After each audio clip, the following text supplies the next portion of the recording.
पढ़ता हूँ। Miscellaneous exercise 11th है, आप सभी लोग जानते हैं, और उसका क्वेश्चन नंबर 17 तक हम लोग कर चुके हैं, ये भी आपको मालूम है। क्वेश्चन नंबर 18 सॉल्व करेंगे आज हम लोग। मैं क्वेश्चन पढ़ता हूँ, आप भी गौर से सुनिए। लिखा है बिंदु -1, -5, -10, -1, -5, एक ये पॉइंट है से, इस बिंदु से रेखा, तो एक लाइन आपको दी गई है, ये उस लाइन की इक्वेशन है, और समतल, ये उस समतल का समीकरण है, के प्रतिच्छेदन बिंदु के मध्य की दूरी ज्ञात करिए। देखिए क्वेश्चन में क्या बोला जा रहा है, ये एक लाइन है और ये एक समतल है, ये लाइन है और ये एक समतल है। लाइन और समतल एक दूसरे को काटते हैं, तो बताएं अगर एक लाइन एक समतल को काटेगी तो क्या मिलेगा? प्रतिच्छेदन रेखा मिलेगा कि प्रतिच्छेद बिंदु मिलेगा? प्रतिच्छेद बिंदु मिलेगा, बिल्कुल सही। जैसे मैं इसका एक चित्र आपको बना के दिखाता हूं, because figures speak better than the words. ये मैंने एक प्लेन बनाया, ये कौन सा समतल है? ये वाला समतल है। ये एक प्लेन है और इस प्लेन की इक्वेशन है vector r dot i cap minus j cap plus k cap is equal to 5। ये एक प्लेन की इक्वेशन है। अच्छा, इसके बाद एक लाइन है ये, और लाइन और समतल एक दूसरे को काटते हैं, तो लाइन किसी भी तरह की बना लो आप, ऐसी बना लो लाइन आप, ये लाइन आई और इस समतल को काटते हुए ऐसे निकल गई, ऐसे ये लाइन समतल को काटती है। तो जब एक लाइन समतल को काटेगी तो क्या मिलेगा? बिंदु, ये प्रतिच्छेद बिंदु मिला। इस लाइन की इक्वेशन क्या है? Vector r is equal to 2i cap minus j cap plus 2k cap plus lambda into 3i cap plus 4j cap plus 2k cap. ये वेक्टर आर की, ये मतलब एक लाइन की इक्वेशन है और ये प्लेन की इक्वेशन है। दोनों ने एक दूसरे को काटा और यहां पर एक पॉइंट मिला मुझे, और एक बिंदु ये हमको दिया गया है कहीं -1, -5, -10, कहीं पर भी मान लो, this is -1, -5 and -10, this is a point, suppose this is point P। आपको इस बिंदु से इस बिंदु की दूरी पता लगानी है, ये आपको ये वाला डिस्टेंस पता लगाना है। देखो फिर से क्वेश्चन में पढ़ूं, अब आप ध्यान से समझिएगा, फिगर बना है, अब आपको जल्दी समझ में आ जाएगा। बिंदु -1, -5, -10 से, तो बिंदु -1, -5, -10 से रेखा, तो ये रेखा हो गई, ये लाइन है, because line has no end, तो हम दोनों तरफ इसके एरो का निशान बना देते हैं। और समतल के प्रतिच्छेद बिंदु, तो रेखा और समतल का प्रतिच्छेद बिंदु कहां पर है? ये, तो इस बिंदु से रेखा और समतल के प्रतिच्छेद बिंदु की दूरी चाहिए, उनके बीच की दूरी चाहिए। इस पॉइंट को कुछ मान लो आप, Q मान लो, और इस पॉइंट के कुछ निर्देशांक मान लेते हैं, x1, y1, z1, ये इस पॉइंट के निर्देशांक हमने मान लिए। बात समझ आ रही है आपको? अच्छा, क्या आप मुझे इस लाइन का कार्तीय रूप बता सकते हैं कि इस लाइन का कार्तीय रूप क्या होगा? इस लाइन का कार्तीय रूप, कार्टेशियन फॉर्म, ये तो वेक्टर फॉर्म है लाइन का, लाइन का कार्टेशियन फॉर्म क्या रहेगा? लाइन का कार्टेशियन फॉर्म होगा x - 2/3 is equal to y + 1/4 is equal to z - 2/2। यही इस रेखा का कार्तीय रूप होगा। कार्तीय रूप आप कैसे निकालते थे? r की जगह पर xi cap plus y j cap plus z k cap लिखते थे, फिर इधर की तरफ i cap j cap k cap बनाते थे, तुलना कर देते थे, तो x - 2 और अपॉन 3, ऐसे ही y + 1/4, z - 2/2, ये उस लाइन का कार्तीय फॉर्म आ गया, कार्टेशियन फॉर्म आके ये हमको मिला। अब आप थोड़ा ध्यान से देखिए, हम पहले ये मान लेते हैं, माना रेखा तथा समतल का प्रतिच्छेद बिंदु,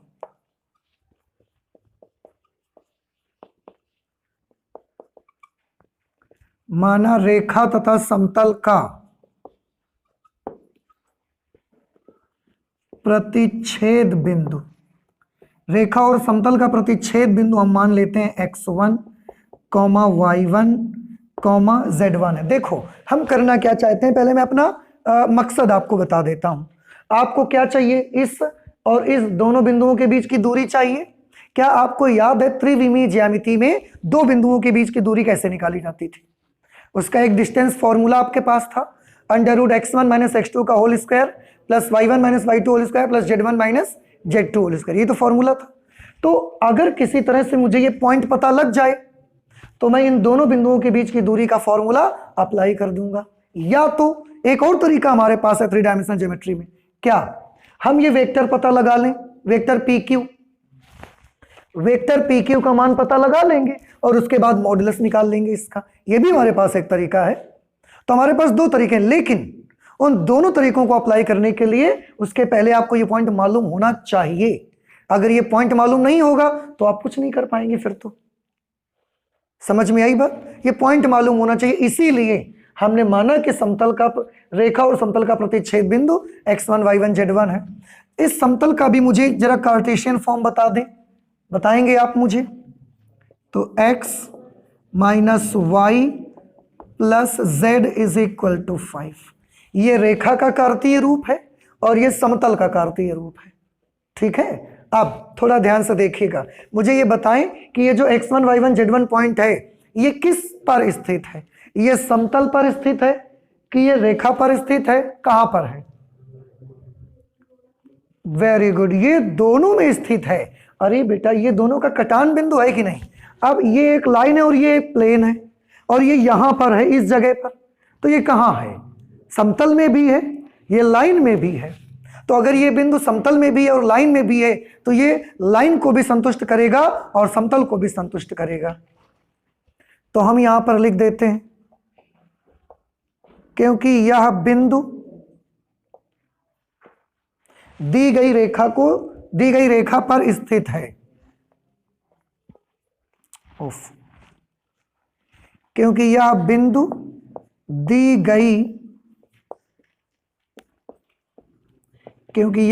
दी गई रेखा पर स्थित है, इसलिए यह बिंदु रेखा को क्या करेगा? यह बिंदु रेखा को संतुष्ट करेगा। ठीक है, अगर ये बिंदु संतुष्ट करेगा तो कैसे करवाया जाए संतुष्ट? x की जगह x1, y की जगह y1 और z की जगह z1 लिख दिया जाए। तो लिख दो, x1 - 2/3, y1 + 1/4, z1 - 2/2। और बेटा क्योंकि ये तीनों टर्म आपस में कैसे हैं? बराबर, तो इनको क्यों ना हम लैम्डा मान लें। जब बराबर ही है तो कोई ना कोई कांस्टेंट मान लिया जाए।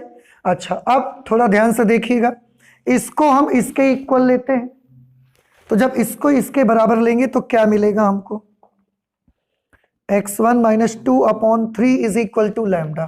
तो 3 उधर भेजो, फिर 2 उधर भेजो, तो इस तरह से x1 की वैल्यू क्या आ जाएगी?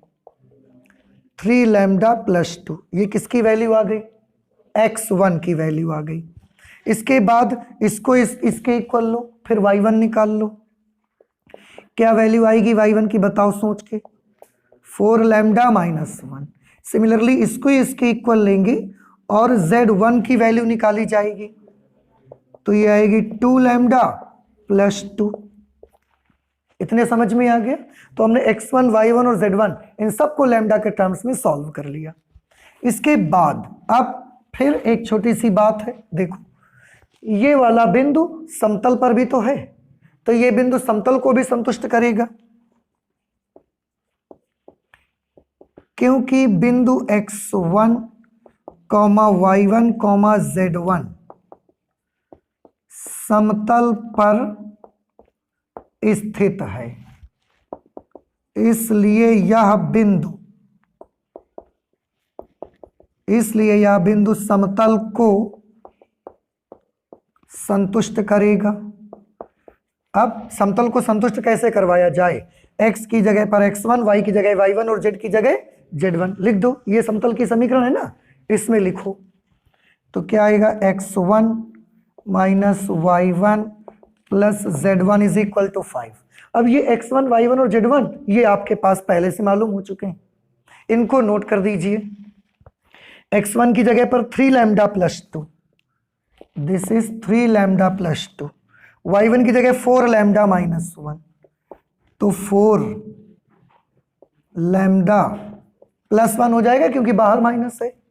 z1 की जगह 2 lambda plus 2, 2 lambda plus 2 is equal to 5। ठीक, देखो 3 लैम्डा और माइनस 4 लैम्डा कितना हुआ, minus lambda plus 2 lambda plus lambda, ये 2 और 1 3, 3 और 2 5, तो बेटा ये 5 तो पूरा पूरा 5 से कैंसिल हो जाएगा, तो लैम्डा की वैल्यू तो कितनी आ गई, लैम्डा की वैल्यू तो 0 आ गई। अब आपको क्या चाहिए, सबसे पहले तो ये पॉइंट चाहिए। अगर लैम्डा 0 है, इसको लाइन को थोड़ा छोटा कर लो यहां तक, ऐसे। अगर लैम्डा 0 है तो प्लीज मुझे बताएं x1 की वैल्यू कितनी होगी, 2, y1 की -1, z1 की 2, तो क्या क्या आया, x1 आया 2, y1 कितना आएगा -1 और z1 आएगा +2। इसलिए रेखा व समतल, ये ठीक है ना, रेखा व समतल का प्रतिच्छेद बिंदु निकालते हैं। तो रेखा और समतल का प्रतिच्छेद बिंदु x1 y1 z1 था, और x1 y1 z1 की वैल्यूज आई है 2, -1 और 2, ये वाला पॉइंट आ गया Q। अब हमको इन दो के बीच की डिस्टेंस पता लगानी है, तो हम दोनों बिंदुओं के बीच की दूरी निकालते हैं। अब P व Q के बीच दूरी, PQ आप कैसे निकालना चाहते हो, दो तरीके हैं, चाहे तो दो बिंदुओं के बीच की दूरी का सूत्र लगा लो, या आप इनके वेक्टर बना के मॉड्यूलस निकाल लो, जैसे मर्जी कर लो। सीधे फॉर्मूला लगा दो, दो बिंदुओं के बीच की दूरी का सूत्र क्या होता है, formula √x1 - x2 whole square plus y1 - y2 whole square plus z1 - z2 whole square. या अब हम इसको थोड़ा और नीचे ले लेते हैं, यहां पर √x1 - x2, इसको x1 इसको x2 मान लो, तो x1 की वैल्यू कितनी है 2, माइनस x2 करेंगे तो +1, और 2 + 1 हो जाएगा तो 3 का स्क्वायर, फिर y1 - y2, तो -1 और -5, तो -1 + 5 हुआ, -1 + 5 होके क्या बना 4 का स्क्वायर, प्लस z1 - z2, 2 -10, तो 2 + 10 12 का स्क्वायर 144। या पहले आप एक लाइन लिख दो, अब इसको सॉल्व कर दीजिए, ये 9 + 16 + 144, ये ऐड होके कितना बन गया 169, और इस तरह से P से Q तक की वैल्यू कितनी आ गई, P से Q तक की वैल्यू आ गई 13 यूनिट। ठीक है, ये हमारा कौन सा क्वेश्चन हो गया, क्वेश्चन नंबर 18। अब आप ये बताएं कि आपको समझ नहीं आया, ये क्वेश्चन आ गया तो प्लीज आप इसे नोट कर लें। इसके बाद हम लोग 19 नंबर पे आते हैं। बेटा देखिए क्वेश्चन नंबर 19 है, लिखा है बिंदु 1, 2, 3 से जाने वाली तथा समतलों vector r dot i cap - j cap + 2k cap is equal to 5 और vector r dot 3i cap + j cap + k cap is equal to 6 के समांतर रेखा का सदिश समीकरण ज्ञात करिए। देखो क्वेश्चन में क्या बोला गया कि बिंदु, एक ये पॉइंट दिया, मैं ऐसे समझा देता हूं आपको, एक ये पॉइंट हमारे पास है 1, 2, 3, एक लाइन की आपको इक्वेशन चाहिए, जो लाइन इस बिंदु से होकर जानी चाहिए, ऐसी लाइन होगी जो इस बिंदु से गुजरेगी। तो ये पॉइंट हम कहीं पर भी मान लेते हैं, यहां मान लो आप, और इस पॉइंट के निर्देशांक है 1, 2, 3 और एक लाइन जो है वो इस बिंदु से गुजरती है। तो ये लाइन हमने इस बिंदु से गुजार दिया, इस बिंदु से, और उन्होंने बोला कि ये इन दोनों समतलों के समांतर है। दोनों समतलों के कैसे है? समांतर। रेखा का सदिश समीकरण ज्ञात करिए। इस बिंदु से जाने वाली तथा इन दोनों समतलों के समांतर सरल रेखा का समीकरण आपको ज्ञात करना है। तो हमने तो ये लाइन को ही मान लिया कि ये हमारी रिक्वायर्ड लाइन है। रिक्वायर्ड लाइन मतलब जिसकी इक्वेशन हमको पता लगानी है, ये वो लाइन है। अब इस लाइन में गुण क्या क्या है? एक तो ये इस बिंदु से जाती है, दूसरा ये दोनों समतल कहीं बने होंगे और उनके ये लाइन कैसी है? समांतर है। तो अब दो ऐसे समतल बनाने हैं जिनके समांतर आपकी ये लाइन हो जाए। कैसे बनाएंगे? कहीं पर भी बना लो आप, कहीं पर भी मैं बना देता हूं, यहां पर मैं बना देता हूं। अच्छा देखिए, ये एक समतल हमने बनाया, ठीक। एक और समतल है, दो समतल है और दोनों के समांतर है ना। तो दूसरा वाला समतल यहां भी हो सकता है, यहां भी, कहीं पर भी हो सकता है, लेकिन हमें ज्यादा सुविधा होगी अगर हम दोनों को एक ही में जोड़ के बना दें। तो हम जोड़ के बना देते हैं। एक समतल हम ऐसा बना देते हैं, देखिए ऐसा। ये दो प्लेन हमने बना दिए। कुछ ये समझ में आ रहा है? लैपटॉप जैसे समझ आ रहा है कि लैपटॉप का ये कीबोर्ड नीचे की तरफ है और ऊपर ये स्क्रीन ऐसे खुला हुआ है। तो ये कैसा हो गया? अब देखना, आप थोड़ा सा इमेजिन करना पड़ेगा, आपको बहुत अच्छे से समझ में आएगा। ये वाली लाइन है, ये लाइन है, समझ आ गई? अब हम इस लाइन को हटा देते हैं क्योंकि हाथ तो मेरे पास दो ही हैं। तो ये लाइन है, आप याद रखिएगा कि यहां से ऐसा एक लाइन जा रही है और कहीं पर ये लैपटॉप ऐसे खुला रखा हुआ है। अब आप सोचिए, और लैपटॉप में कितने समतल हैं? दो। Very good. एक ये वाला नीचे वाला कीबोर्ड वाला और एक ये स्क्रीन वाला, दो समतल हैं। और अगर लाइन ऐसे थी तो अब आप सोचिए, क्या ये लाइन इन दोनों समतलों के समांतर है? वाकई में देखो ना, नहीं लग रहा है आपको कि ये समांतर है? ऐसे लाइन जा रही, दोनों समतलों के समांतर है, इसके भी समांतर है। ये ऐसे है तो इसके भी समांतर है। अभी भी नहीं समझ में आया? आ गया? ऐसे है बिल्कुल, और ये लाइन ऐसे है। तो ये वाली जो लाइन है वो इस प्लेन के भी पैरेलल है और ये वाली लाइन इस वाले प्लेन के भी पैरेलल है। तिरछा तो नहीं है कि इसको जाके काट देगी जाके। समांतर का मतलब काटेगी नहीं कहीं। तो बात सही है, आप देखो मिला के, कितना भी बड़ा प्लेन बना लो, कितनी भी बड़ी लाइन बना लो, कहीं नहीं काटेंगे एक दूसरे को।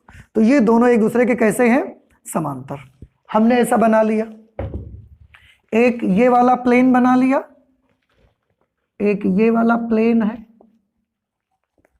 प्लेन 1, और ये वाला हमने प्लेन बना लिया, प्लेन 2।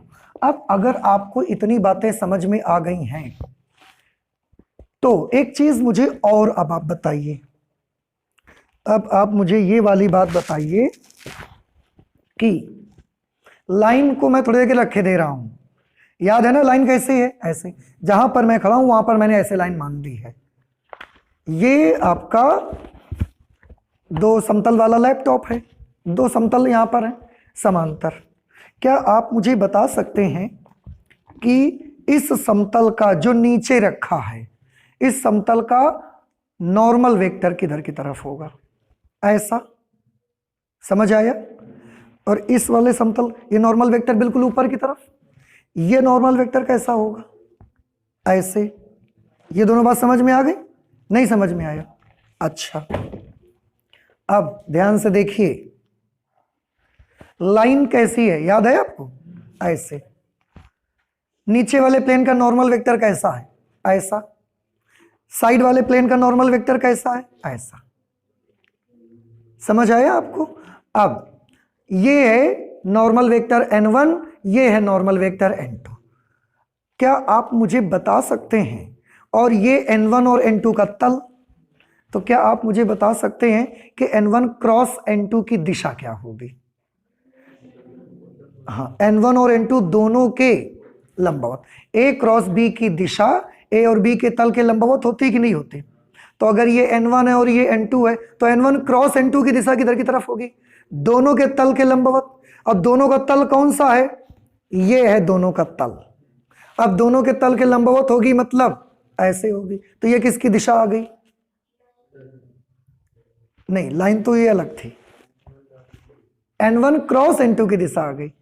अभी भी नहीं समझ में आया? लाइन है, लाइन को हमने हटा दिया, अभी लाइन मैं नहीं दिखा रहा हूं आपको। ये जो नीचे का तल है इसका अभिलंब सदिश नॉर्मल वेक्टर ऐसा ऊपर, इसका नॉर्मल वेक्टर ऐसा। अगर मैं n1 क्रॉस n2 की दिशा पूछूंगा तो आप क्या बताओगे? n1 क्रॉस n2 का प्लेन यही वाला तो है, दोनों इसी समतल पर आते हैं। अब n1 क्रॉस n2 की दिशा तो दोनों के लंबवत होगी, तो दोनों का समतल है ये वाला ऐसे वाला, और दोनों के लंबवत दिशा होगी तो ऐसे आ जाएगी। तो ये दिशा किसके आ गई? n1 क्रॉस n2 की दिशा। लाइन किधर की तरफ थी? ऐसे। ठीक है, अब मैं उस n1 क्रॉस n2 को बना दूं। देखिए, इसका लंब किधर की तरफ आएगा? इधर की तरफ। इसका लंब किधर की तरफ रहेगा? ऐसा ऊपर की तरफ। लेकिन दोनों का जो क्रॉस प्रोडक्ट की डायरेक्शन होगी, ये थोड़ा सा आपको समझना है इसे भाई, इमेजिन करनी है ये बात कि इसका इधर की तरफ होगा और इसका जो अभिलंबवत सदिश होगा वो ऐसा ऊपर की तरफ होगा। तो ये इनमें से एक होगा n1 और दूसरा होगा n2। लेकिन जब हम दोनों का n1 क्रॉस n2 करेंगे तो उसकी दिशा किधर की तरफ होगी?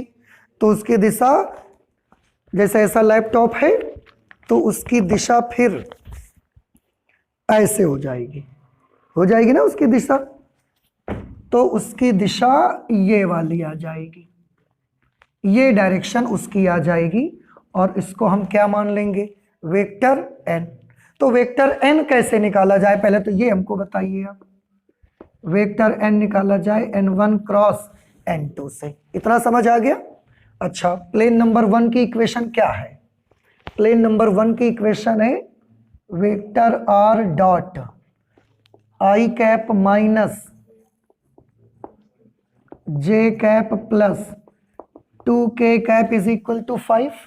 और दूसरा प्लेन नंबर 2 की इक्वेशन क्या है? r dot 3i cap plus j cap plus k cap is equal to 6।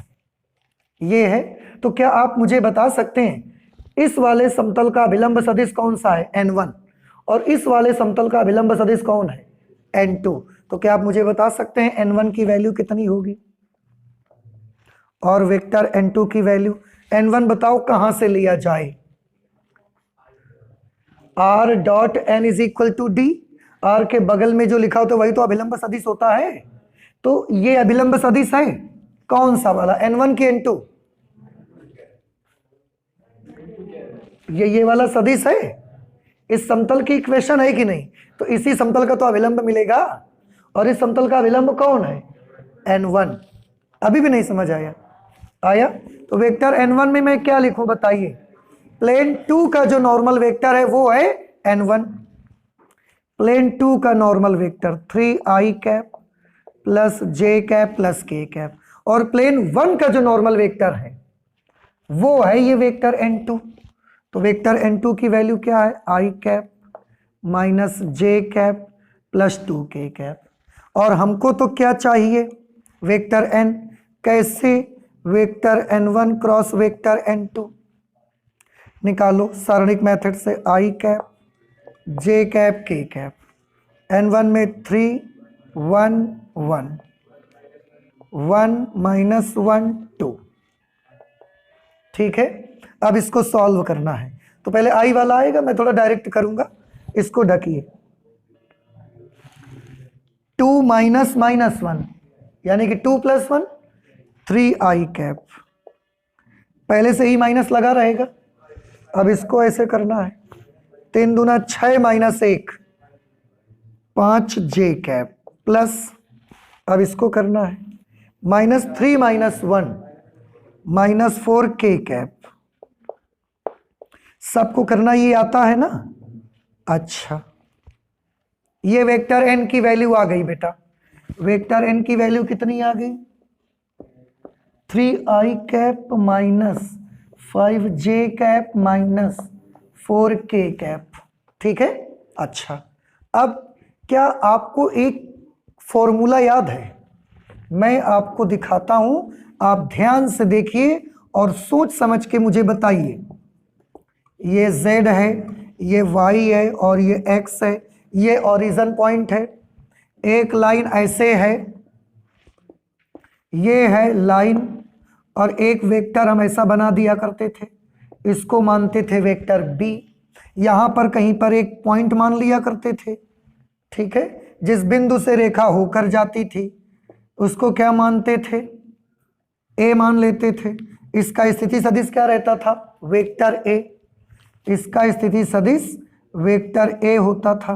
अब आप मुझे बताएं, मैं यहां पर लिखने जा रहा हूं, एक बिंदु A से जाने वाली तथा सदिश वेक्टर B के समांतर। देखो, ये वेक्टर B के समांतर है ना लाइन, A से जाने वाली तथा वेक्टर B के समांतर सरल रेखा का समीकरण क्या होता था, याद है किसी को? Vector A plus lambda into vector B। और इन दोनों समतलों का जो हमने n1 क्रॉस n2 निकाला है, लाइन ऐसे थी और n भी तो ऐसे निकला है। इसका मतलब अब अपनी लाइन को ध्यान से देखो, आपकी जो लाइन है, ये लाइन इस बिंदु से होकर जाती है और इस वेक्टर n के देखो कैसी है, समांतर है। तो वेक्टर n यहां पर किस चीज का काम करेगा बता सकते हैं? Very good, vector n vector b का काम करेगा। और वेक्टर a का काम कौन करेगा? इसका स्थिति सदिश। अब हम बड़ी आसानी से बता सकते हैं आपको, वेक्टर r, वेक्टर a की जगह क्या लिखा जाए? इसका स्थिति सदिश i cap plus 2j cap plus 3k cap plus lambda. Vector b की जगह पर क्या लिखा जाए? वेक्टर n लिखा जाए। वेक्टर b की जगह वेक्टर n एक बार लिख देते हैं, फिर रख देंगे मान।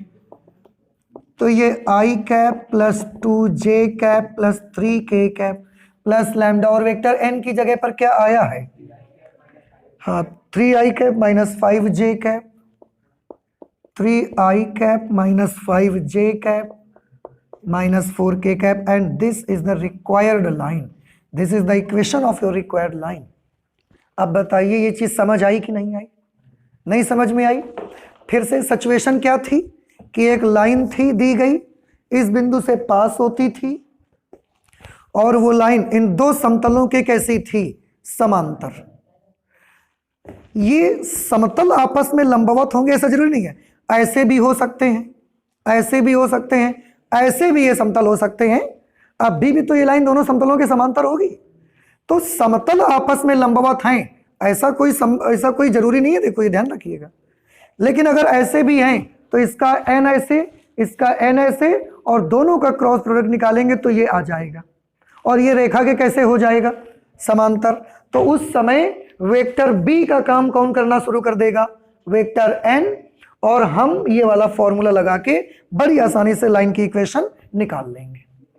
तो ये कौन सा क्वेश्चन हमने कर लिया? 19। क्या आपको समझ में आया? सब बच्चों को आ गया? तो ठीक है, आज हम 19 नंबर तक रखते हैं, आगे और लगाएंगे नेक्स्ट क्लास पे। Thank you.